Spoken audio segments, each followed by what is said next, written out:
Secretaría de Educación Pública.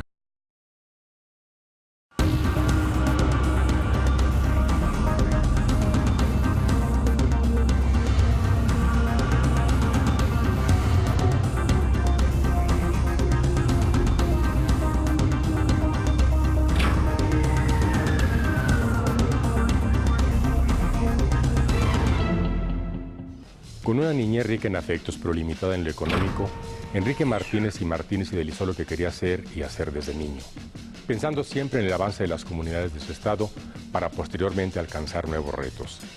El centenario Ateneo Fuentes, su alma mater, fue donde fortaleció su convicción y clarificó su deseo de servir a la sociedad. Es poseedor de un amplio y cálido sentido humano, convencido de favorecer a los que menos tienen. Platicaremos en corto con Enrique Martínez, economista, legislador, secretario de Estado y hoy embajador de México en Cuba. Acompáñeme a conocerlo. Enrique Martínez nació en Saltillo, Coahuila, el 10 de noviembre de 1948. Político mexicano y economista, ha sido director y catedrático de la Facultad de Economía de la Universidad Autónoma de Coahuila, maestro en la Universidad Autónoma Agraria Antonio Narro y presidente del Instituto de Administración Pública del Estado de Coahuila. Fue alcalde de Saltillo del 1 de enero de 1979 al 31 de diciembre de 1981 y gobernador de Coahuila del 1 de diciembre de 1999 al 30 de noviembre del 2005. En este periodo destinó más de la mitad del presupuesto a la educación, amplió la cobertura de los servicios de salud, obtuvo la más alta calificación en solidez financiera, así como los primeros lugares nacionales en generación de empleo y en disminución del rezago educativo. Durante su gobierno, brindó atención a adultos mayores, creando el Instituto Estatal de Geriatría, canalizó cobertura de agua potable al campo, impulsó el desarrollo deportivo y priorizó la enseñanza del idioma inglés. En 2012 fue nombrado titular de la Secretaría de Agricultura, Ganadería, Desarrollo Rural, Pesca y Alimentación por el presidente Enrique Peña Nieto, cargo que desempeñó hasta el 27 de agosto del 2015. Actualmente se desempeña como embajador de México en Cuba. En la vida política poco se habla de esos orígenes y de la familia. Debo decirte que en el caso personal soy muy afortunado porque nací en Coahuila, mis padres eran originarios de Nuevo León y mi padre pues hijo de un campesino en General Suazo, Nuevo León, que no tuvo la oportunidad de ir a la escuela, nunca estuvo ni siquiera en primero de primaria. Y la vida lo llevó pues a hacer las faenas desde muy niño, duras, difíciles, de cuidar animales, de vender periódicos, en fin, después fue chofer de rutas urbanas, en fin. Entonces, venimos de una cultura del trabajo, el mexicano que quiere superarse, que quiere luchar. Finalmente mi padre siguió trabajando duro y logró ser primero un pequeño empresario y después un mediano empresario exitoso en Saltillo, Coahuila, en las empresas que emprendió. Sin temor a la adversidad y educado bajo la cultura del trabajo duro y la superación, estudió siempre en escuelas públicas, logrando tener la oportunidad de asistir a una privada hasta la universidad, experiencia que lo encauzó a desarrollar el máximo de sus capacidades administrativas. Martínez, hombre sensible que ama el origen de sus padres y profundamente a su tierra, la define como una región progresista del norte de México, donde hombres y mujeres luchan día a día por un mejor destino. Después de la primaria fui al centenario Ateneo Fuente, el glorioso Ateneo Fuente de Coahuila, y ahí también con grandes maestros reconocidos. Yo creo que la mayor parte de la planta de maestros y del director, el ingeniero José Cárdenas, tenían una posición de respeto, de admiración en la comunidad, por la forma en que conducían, por la calidad en la enseñanza. No obstante que eran escuelas públicas, se esmeraban por tener una alta calidad en la enseñanza. Entonces, hay muchas anécdotas. La maestra Estela Barragán era la maestra de orientación vocacional. Y nos hacía los tests y todo, ¿no? Para ver cuál era la inclinación. Y ella siempre decía, el resultado de tus exámenes es que tú eres para el servicio público, para la política. En contra de lo que decía mi padre. Mi padre quería que yo, pues el hijo mayor, único hombre, fuera para atender los negocios que él estaba haciendo con mucho esfuerzo y con muchos sacrificios. Un día me cuestionaron cuando murió mi padre, pero yo tenía que atender los negocios. Me decía, bueno, ¿usted es empresario o es político? Y digo, mira, soy político de vocación y empresario de ocasión. ¿Por qué? Porque pues tengo que entrarle esta responsabilidad para no dejar que el patrimonio que hizo mi padre con tanto esmero pues, se vaya a deshacer. Pero mi vocación es la política. La disciplina y el orden por parte de sus padres y maestros fueron fundamentales para su formación. Consciente de que si quería constituir una sociedad buena y en orden, había que aceptar, respetar y seguir reglas y valores. A su vez, concibe a la familia como la institución que se ha sostenido con un enorme peso simbólico y funcional, donde son promovidos los principios sociales. Por ello, ha procurado enseñarles a sus hijos que los principios de unidad familiar, honradez y sencillez son parte esencial del desarrollo humano. Decía mi padre, mira hijo, lo peor que nos puede pasar es que volvamos al origen de humildad y de carencias económicas con las que empezamos. Pero como estamos preparados, porque nos hemos hecho en en ese ambiente de cuidar el recurso, siempre decía, mira, no es más rico el que tiene más, sino el que necesita menos. Y nos educó en esa cultura de saber lo que cuesta ganarse un peso, y por eso se cuida.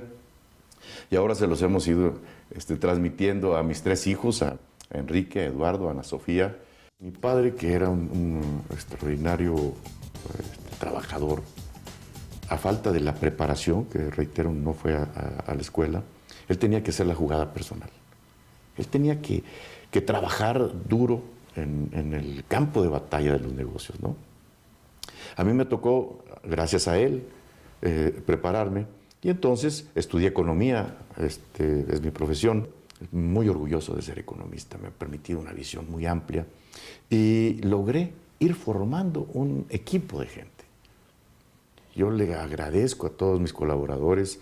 La directora general tiene 25 años conmigo, mi padre murió hace casi 30, y ella, muy jovencita, contadora pública, se integró al equipo, la fui preparando y ella también con mucho entusiasmo. Y así, la mayor parte de mi equipo tiene 25 años conmigo, la mayoría son mujeres, muy responsables, honestas, inteligentes, y eso me ha permitido que yo pueda dedicarme y consagrarme de tiempo completo al servicio público para poder tener buenos resultados y que el patrimonio esté a buen recaudo con administradoras y administradores profesionales con esa mística de servicio y de trabajo. Al regresar, Enrique Martínez y Martínez nos platicará detalle a detalle cómo fue toda su trayectoria pública y política. Al concluir el trabajo de campaña con el gobernador Eulalia Gutiérrez, el hoy embajador tenía todo listo para irse a estudiar una maestría, aunque no contaba con el giro que le daría a su vida política una llamada telefónica. Yo me iba a hacer mi maestría a Estados Unidos cuando estaba tomando posesión el gobernador don Eulalio Gutiérrez, el ingeniero Gutiérrez, un gran gobernador. Y entonces participé en su campaña, terminamos su campaña y yo ya tenía la aceptación en Estados Unidos para ir a hacer mi maestría, estaba recién egresado. Y me acuerdo muy bien que un día me llama y me dice, oye, ¿qué tienes pensado? Pues tengo pensado, estoy ya por salir, gobernador, a hacer mi maestría en Estados Unidos. No, me dijo, no. No hay mejor maestría que la de la práctica, que la del servicio público. Yo te necesito aquí, necesito jóvenes preparados que empiecen a foguearse y a participar de la vida pública. La política es la actividad hermosa que le permite al ser humano realizarse sirviendo a los demás. Pero, por desgracia, pues los políticos, muchos, no todos, hay desde luego servidores públicos de todos los partidos que tienen una buena intención y que ejercen el servicio público como una realización de vida, ¿no? Entonces, yo necesito jóvenes, me decía el ingeniero Gutiérrez, que participen, que le entren a la política. Necesitamos ya ir preparando los cambios, la renovación generacional. Entonces me dice, yo necesito que te incorpores y quiero que tengas la responsabilidad de la captación de los ingresos del Estado. Y entonces pues tomé posesión por instrucciones de él, se para y me dice, ¿aceptas? ¿Estamos de acuerdo? Y ya con la mano extendida, pues acepto, señor. Pues que lo lleven allá. Antes no eran secretarios de finanzas, era la Tesorería General del Estado. Te estoy hablando ya por los 70s, 1970. Estaba un muchachito recién salido de la escuela. Entonces empecé a trabajar con mucho entusiasmo en ese equipo, en ingresos. Y después el nuevo gobernador me dio una responsabilidad como director de egresos. Entonces estuve casi 10 años en lo que fueron las finanzas de Coahuila. Y de ahí mi trabajo me llevó a ser candidato a presidente municipal de Saltillo, de la capital, pues todavía sin llegar a los 30 años, muy joven. Fui y sigo siendo hasta este momento, Pepe, el alcalde más joven que ha tenido la ciudad de Saltillo, ¿no? Y una anécdota hermosa que viví con mi padre cuando tomo protesta como candidato a presidente municipal de Saltillo. Voy en la noche a verlo y le digo, papá, pues como sabes ya estoy como candidato oficial del partido. Sí, muy bien. Y yo esperaba que me felicitara, que me dijera algo, ¿no? Me siento muy orgulloso, te felicito, no, nada. Y se hace un silencio y él lo rompe y me dice, si estás esperando que te felicite, no te voy a felicitar, Enrique. Estás contrayendo una muy grave responsabilidad a una muy corta edad. Si ganas, si terminas, y si al hacerlo siento yo algún motivo de orgullo de tu paso por la administración, por la presidencia de Saltillo, entonces te voy a felicitar, antes no. ¿Algo más? Oye, papá, pues fíjate que las campañas cuestan y yo con mis amigos he logrado reunir una cantidad que era como la mitad de lo que se requería. Préstame el resto, ¿no? Ayúdame con el resto. No, me dijo. Yo no soy banco, ¿eh? Y te voy a decir una cosa. ¿Qué podemos esperar los saltillenses si el primer problema que se le presenta al joven candidato a presidente municipal de Saltillo, que es financiar su campaña, viene a buscar a su papá para que se lo resuelva? ¿Qué podemos esperar de ti? No, le dije, pues ya, está dicho todo, ¿no? Entonces, son de esas cosas duras, difíciles, pero que finalmente me formaron. Yo se lo agradezco a mi padre que haya sido así, de duro siempre conmigo, porque eso me sacaba el carácter, me templaba el carácter para seguir y enfrentar tantas cosas que se enfrentaron después en las diferentes responsabilidades que tuve, ¿no? Ese hecho para mí fue muy, muy importante en mi vida y lo valoré más y siempre consideré que eso había sido mucho más duro para él.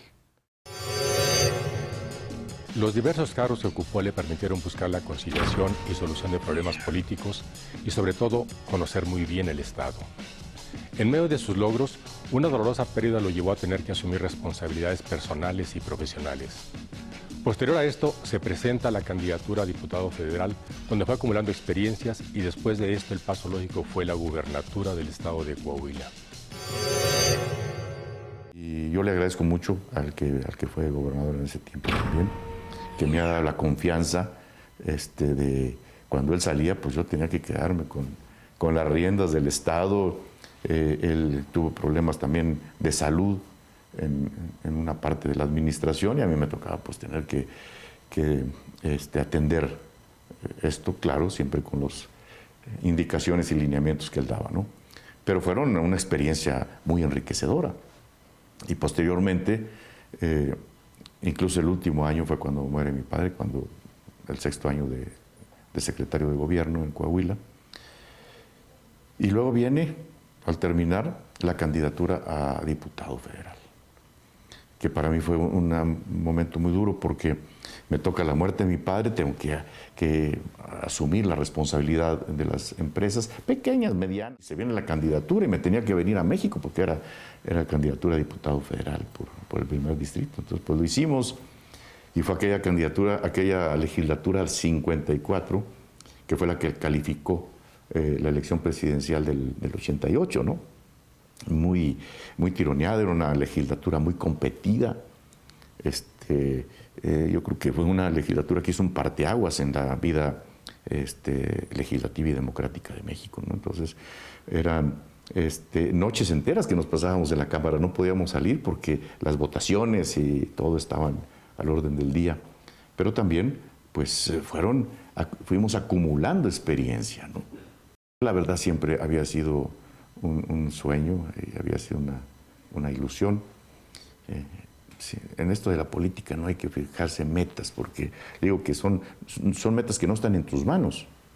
Entonces hay quien se frustra porque se obsesiona con un cargo. Y yo tengo que llegar a hacer esto. A ver, espérame, si estuviera en tus manos, sí, pero la política es ciencia, constancia y circunstancia, las circunstancias que se da, y hemos visto tantas cosas, ¿no? Como da un giro radical la política por una circunstancia.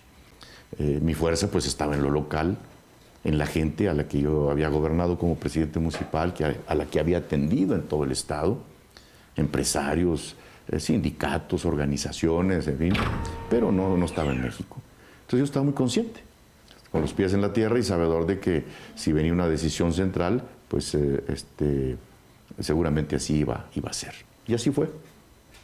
Pero cuando las cosas están hechas con la fuerza de la gente, a los 6 años siguientes, pues tenía que llegar. En diciembre de 2012 fue nombrado titular de la Secretaría de Agricultura, Ganadería, Desarrollo Rural, Pesca y Alimentación por el presidente Enrique Peña Nieto, cargo que desempeñó hasta el 2015. La verdad es que yo conocí al actual presidente, a Peña Nieto, cuando era gobernador del Estado de México. Entonces, compartimos un periodo muy corto. Me tocaba presidir la CONAGO. Junto con otros 3 gobernadores nos dimos a la tarea de tener la iniciativa de formar y constituir la Conferencia Nacional de Gobernadores. Entonces, me dieron la oportunidad de que fuera el último acto de mi gobierno, y ahí fue el gobernador Peña Nieto, que acababa de entrar al Estado de México. Entonces, cuando salgo, me dice, tocayo, ¿qué vas a hacer? Te invito a que participes acá con nosotros, tu experiencia es de utilidad, y yo quisiera que pudiéramos hacer algo.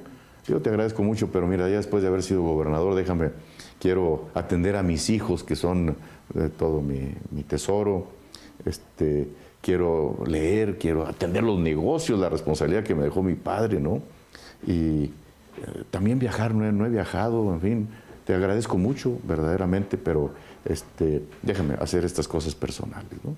Y transcurrió un año, todo el 2006, y a principios del 2007 volvemos a tener una plática, comemos juntos, y me invita a participar para ayudarlo políticamente como delegado del Comité Ejecutivo Nacional de mi partido en el Estado de México.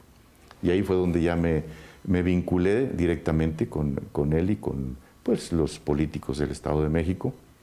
Hicimos un trabajo muy profesional para recomponer todo aquello. Realmente el partido había perdido posicionamiento. Teníamos una presencia muy baja de las preferencias electorales. En el 2006 fue pues fue un resultado muy magro para el partido. Entonces tuvimos que trabajar duramente para que en el 2009 ya recuperáramos el terreno, y de ahí en adelante. Estuve 5 años como coordinador del Comité Ejecutivo Nacional en el Estado de México, y eso me permitió pues estar cerca, conociendo todos los proyectos, los planes, conociendo el talento y el compromiso del presidente. Toda la trayectoria política que mantuvo le hizo dar un salto de lo nacional a lo internacional. Hoy, el desempeñarse como embajador de México en Cuba le da la oportunidad de vivir y experimentar un momento histórico. Dentro de los ejes rectores de su plan de trabajo se destacan el estrechamiento de los lazos políticos, mejorar la atención consular y ampliar las oportunidades de inversión. Bueno, la verdad es que era algo que no había experimentado en mi vida, que me permite ahora pues una experiencia que la estoy atendiendo y la estoy disfrutando con mi familia, con mi esposa, con mis hijos. Ellos se quedan a trabajar mientras yo ando cumpliendo esta misión diplomática, pero en un momento muy importante, un momento histórico, porque lo que está viviendo Cuba hoy en día, la actualización de su modelo económico y social, la normalización de las relaciones con Estados Unidos, han sido vivencias muy importantes. Yo tengo una actividad muy intensa en Cuba. Hay permanentemente empresarios mexicanos que van interesados en oportunidades de inversión. Hay mucho intercambio cultural, académico. Tenemos pues cerca ahora como unos 700 estudiantes de posgrado, sobre todo en medicina, mexicanos que están estudiando el posgrado en Cuba. Y en fin, hay la expedición de visas. Yo llegué en mayo de este año y prácticamente en medio año logramos subir un 50% la emisión de las visas que se daban en el consulado. La cercanía entre Cuba y México es histórica. Tenemos raíces muy profundas de amistad. Los cubanos siguen admirando y queriendo, y nosotros a ellos, este vínculo de amistad que viene por generaciones y que ha tenido en la vida claroscuros esa relación. A veces se ha empañado, pero nunca se ha roto. Tengo en mi despacho de embajador en Cuba una fotografía que sacamos allá de la bodega, donde está la votación de la OEA en 1962, donde todos los embajadores están con la mano votando para que Cuba salga, menos México. México fue el único país que fue solidario con Cuba desde 1962, cuando se dio la expulsión del organismo internacional, a la fecha. El 26 de octubre pasado se hizo la votación y México siguió siempre congruente, siempre leal con su afecto y su aprecio por Cuba. México ha tenido relaciones diplomáticas con la isla de Cuba desde 1902. Fue uno de los pocos países que mantuvo su embajada y reconoció al nuevo gobierno de Fidel Castro. Agradezco como siempre la gentileza de su atención y lo invito a que nos acompañe en otra emisión donde platicaremos en corto con otro personaje que con su trabajo y dedicación contribuye a mover a México.